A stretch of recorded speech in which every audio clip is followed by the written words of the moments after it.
Hi, my name is Coach MT, and I've been out here in these internet streets for quite a while, but I wanted to take time today to say hello and thank you for following me, whether you're watching the podcast, listening to it, or viewing a video. So when I stepped out into this lane, one of the first things that I attacked was the Black Superwoman syndrome.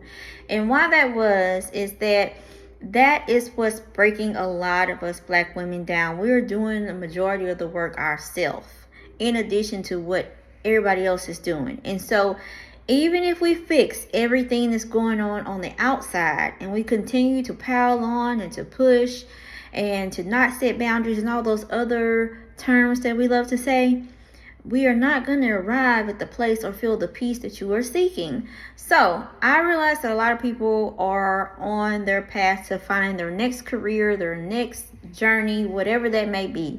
Maybe you're looking for another job, another career path. You're pivoting to entrepreneurship. You're pivoting back into a job if you stepped out into an entrepreneurship lane and figured out, hey, this ain't working, or we're in a period where I got to pay these bills. Trust me, that is totally normal, and anybody that's going to tell you otherwise is just period point blank lying to you, and not someone you really want to take a lot of advice for, because life will happen to each and every one of us, and we are promised that there will be bad days. So we're going to have to prepare, and there is nothing wrong at all about going back and getting another job.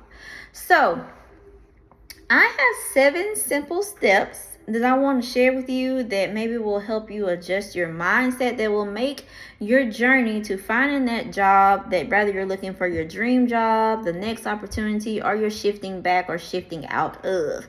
Think about these, because we like to say everything begins in the mind. That is true. Everything starts here. So you want to spend a lot of time working on your mindset. And when it comes to things like this, we don't take time to think about that, but let's try to curve that and pivot into focusing on our mindset when we step out to do something, right? So the first step, I want you to acknowledge the discomfort of maybe even defeat. You're feeling frustrated in your current position, or maybe you even got laid off. Acknowledge that, embrace it for what it is, and then let it go. Now we're going to focus on reframing the struggle. Instead of committing to the struggle and viewing yourself as a failure, and you're going to be committed to maybe going out and committing yourself to only entertain things that are going to point you to the struggle, that are going to lead you to the struggle. I want you to focus on, what am I going to do next? Let's reframe it. What can I get from this? What has this experience taught me? What have I learned through this process? That is so important. Instead of focus on the failure, that is part of life. That is part of success. It is not the avoidance of failure that leads to success. Failure is a part of it. So then you're going to move on to number 3. I want you to only focus on the things that you actually can control. Let's say you just got fired. Let's look back at the reasons to why you got fired. Was it because you were consistently late? Was it because you spoke up about a concern? Was it because that person was just being ugly and wanted you out of there? What can you learn from that in particular situation? And what can you do at the next opportunity, or the next job, or the next career you decide to start? What can you do differently there? Okay, if we got laid off because we were habitually late, then you're going to apply for a job when you are actually able to perform at your peak performance level. That means that if you're not a morning person, you're not going to volunteer to go work at 6 a.m. because you're 9 times out of 10 going to be late. Now, if it's just a matter of, I didn't have enough discipline to make sure that I got the proper sleep at night, or maybe you just couldn't have trouble staying on task. This is one that I struggle with. I kind of in the morning want to linger around and do things, but I have got it down to now. Yes, as a female, y'all, I can get ready in like 10 minutes because of the things that I put out ahead of time to prepare myself. I'm not a morning person, and I don't think I ever will be. But I lay things out for myself so I can stumble my way through and get in the car and get here at the time that I'm supposed to get here, right?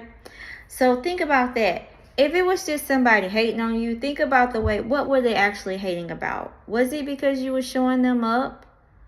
Was it because you invited some of the hate? Was that it? Then you want to think about that. Were you entertaining workplace gossip? I know that we all are going to have like these workplace besties and that we're going to have some funny conversations every now and then, but were you entertaining workplace gossip?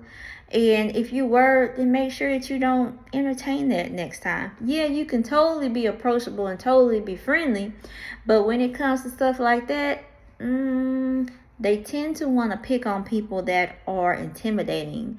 That could be the leadership, and that could also be you because you're showing them up. Then we're going to move on to embracing the uncertainty. Maybe this is the time for you to try something totally different. Totally different. Maybe you're like, I just was laid off, or I just was feeling unfulfilled at my last position and I feel like I'm destined for more. But I'm a little bit hesitant because I don't know what's on the other side of that door.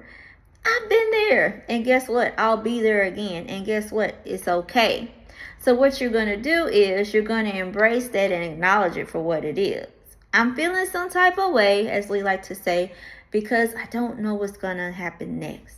That does not mean that you are not prepared, that you are not seasoned, that you are not worthy of whatever that opportunity is, knocking on the door and basically blasting in and like, hey, I'm here.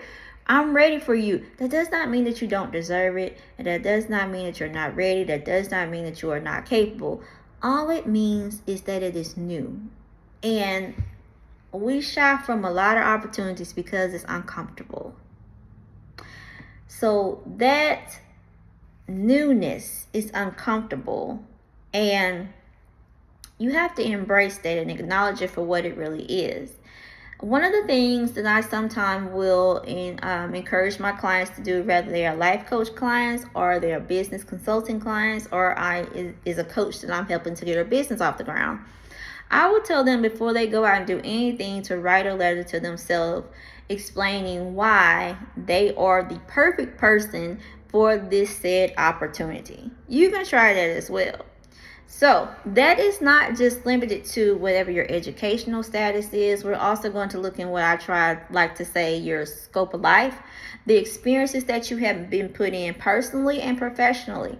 And we're also going to learn how to take some of those personal experiences for some of us that maybe have been out of the workplace for a while and clean them up and make them professional experiences. You can totally do that. But this letter is for you and for your eyes only, and I don't want you to be shy about it. I want you to be courageous. I want you to be bold. I want you to do the things you were commanded to do. So do that and write yourself a note, and guess what? And hold on to that, because no matter if you take that opportunity and run with it like you're going to do, those days are going to continue to pop up, and then you're going to have this as your cheat sheet to go back and review and remind yourself why you are the person for this in particular situation. Because remember, people are going to keep coming for you. Opportunities are going to keep coming at you. One of the things that a lot of people try to ignore is pretend that the devil isn't real. That's one of the best tricks that he has ever pulled, is convincing people that he doesn't exist. And then also, he knows his days are numbered, so he's going to continue to come at you. And then some things are just life, just time and chance. Not because nobody got nothing out for you, but this is the world that we live in. Hey, we got to shake them and roll them and get through it. And then number 5, I want you to remember to stay present. When you move on, as you will, stay present in that moment. Don't go back to the old things that caused you hardships or the things that you used to. Why would you dwell on that? That is going to do nothing but pull you down. So stay present in the moment. Fully embraced into what is going on, what you can do about this. If something pops up, enjoy it. I don't know why, but that is one of the things that I have to tell a lot of people, is to actually enjoy the process. So we feel like, or maybe I'm alone, but have you ever felt like or found yourself thinking about, I'll be glad when I get to X, Y, and Z? Well, one thing we know, that tomorrow is not promised to anyone. So are you going to continue to spend your life focused on that moment that may not even arrive? Are you going to be practice gratitude and be thankful for the moment that you are actively present in today? That's what I'm going to encourage you to do. Now, those steps that I just guided you through are my signature framework, Pleasantly Uncomfortable. I'm Coach MT. Feel free to follow me or reach out to me at simplythebestcoach.com for more. But thank you for your time and attendance, and go out there and do this. And feel free to drop in the comments if you found this helpful. You have a good day. Bye-bye.